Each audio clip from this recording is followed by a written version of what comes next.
السلام عليكم ورحمة الله وبركاته. ازيكم حبايبي؟ عاملين ايه؟ يا رب تكونوا بخير وفي احسن حال. اهلا بيكم في فيديو جديد في قناتنا وصفة على قد الايد. النهاردة هنعمل بيتزا. النهاردة احنا برا البيت مش موجودين في البيت. هنقول الاول بس عملنا ايه.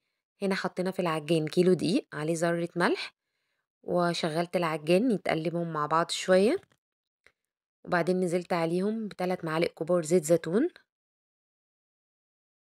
ودي كده معلقة كمان. هو مش انا اللي كنت بعمل البيتزا عامة. هنا معايا كوباية فيها نص كوباية مية دافية، وعليها معلقة صغيرة خميرة، معلقة من بتاعة الشاي، ومعلقة سكر، ودوبناهم مع بعض. هنزل بيها على الخليط.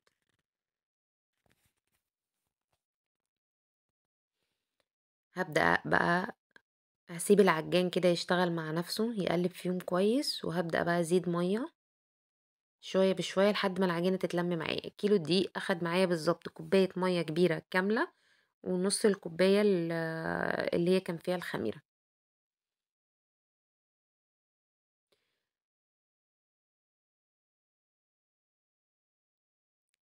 كيلو الدقيق بالظبط اخد معايا حوالي ربع كوباية زيت زيتون، او اقل شوية من ربع كوباية. هفضل بقى ازود مية شوية بشوية لحد ما العجينة تظبط معايا.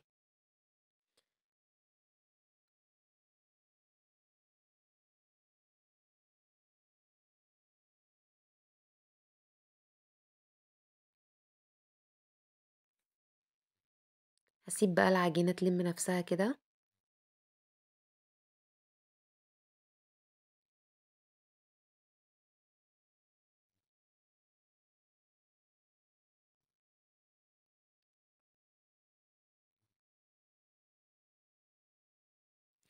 زي ما انتوا شايفين كده، ال- العجان بدأ ينضف من جوه والعجينة بتلم.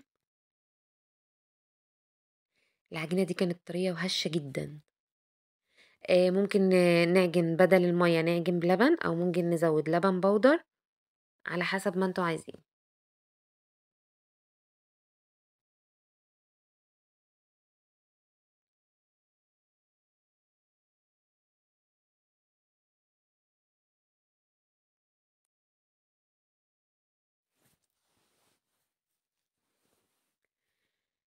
هنا بقى هي هتطلع العجينة.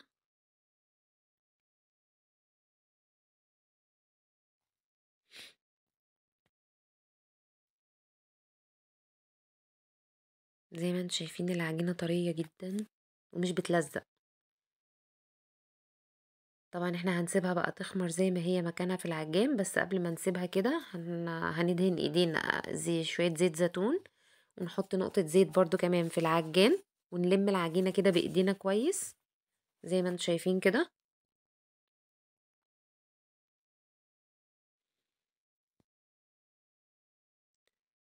طبعا انا في اول الفيديو قلت لكم ان انا مش في البيت عندي، ان النهارده كنت عند اختي.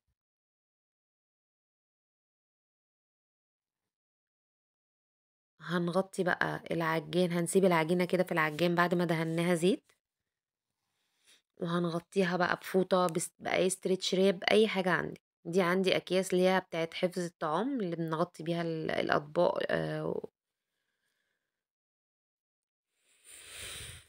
احنا النهاردة هنعمل البيتزا بالسجق.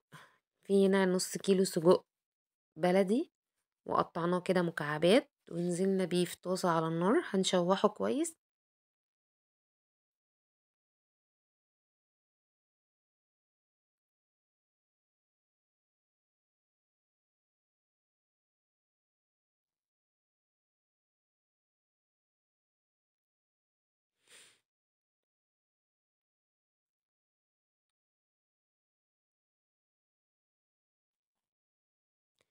هجيب بقى عندي بولة تانية هحط فيها معلقتين كبار صلصة، وعليهم معلقة كبيرة كاتشب، ملح، فلفل، كمون، وهحط كمان شوية زعتر وشوية روزماري، و...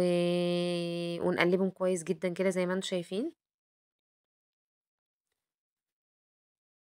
وهنا السجق بتاعي كان خلاص بيستوي، هنطفي بقى عليه.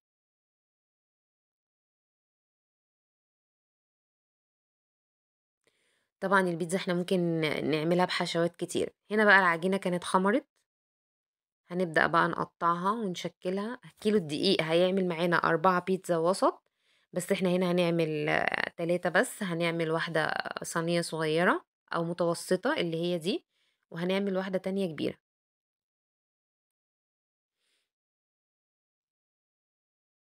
دي كده أول واحدة معانا فردناها، ودي كانت الصينية الكبيرة. خرّمنا العجينة كده بالشوكة، وهنبدأ ندهنها بالصلصة.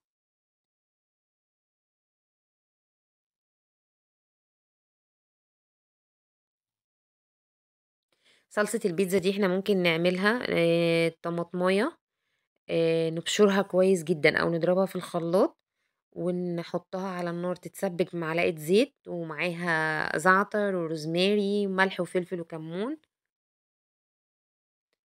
ولمّا تتسبك نبدأ ندهن بيها. هانزل بقى بالسجق. دي كانت الصينية التانية، إحنا كنا عملنا الحشو الصينية الأولانية حشيناها، بس المقطع ده كان اتمسح من عندي. دي الكبيرة، دي الصاجات اللي بنخبز فيها الفطير.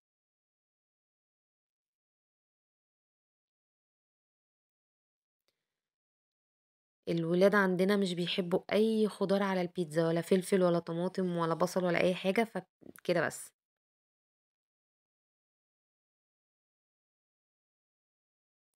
هنجيب بقى كمان الجبنة الموتزاريلا ونبدأ نحط عليها رشة كويسة كده من الموتزاريلا زي ما انتوا شايفين كده. وده كان شكل البيتزا بعد ما دخلناها الفرن استوت، وبالهنا والشفا.